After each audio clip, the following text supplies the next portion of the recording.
Jim Carrey is one of the biggest stars in the business, but the smiling comedian seen here imprinting his hands forever in front of Hollywood's famous Mann's Chinese Theater wasn't always smiling. In fact, his rise to fame is a fascinating story of poverty to wealth, of depression to overwhelming highs. Who knew this wiry young jokester born to a struggling Ontario family would grow to become one of the most sought-after stars? But it's from that struggle that many people believe led to such comedic genius, laughing to hide the pain. So God is picking on you? What is that? His new movie, BruceAlmighty, is about a man struggling to get a break. Convinced he'll never get one, he sabotages what little he has left and finally curses God for his misfortunes. Here, not doing his job, is you! His character learns a valuable life lesson. It's not getting what you want, it's wanting what you got.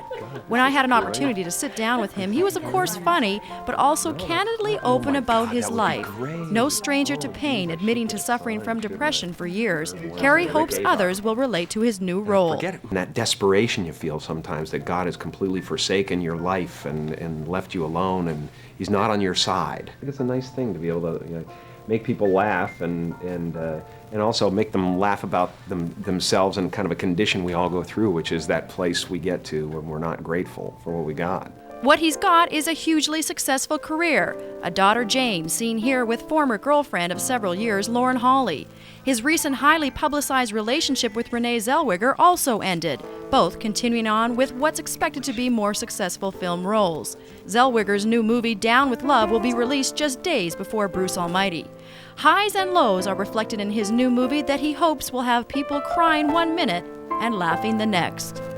Yeah. Well, if it means something to people, they're generally moved in both directions, Buffalo is expected to be thrust into the national spotlight the moment the big screen film is released Memorial Day weekend. The movie is already part of an aggressive national campaign showing commercials for the romantic comedy From Coast to Coast. The native Canadian had a number of cities to use as a backdrop for the film. So why did you pick Buffalo of all those places? Well, because I grew up with it, I grew up in Toronto and I had all the Buffalo stations, and all those. So when I started thinking of an American market where somebody might want to, it's not the biggest markets, but it's a big break-in market for a newscaster, and I just went, Buffalo, we got to do Buffalo.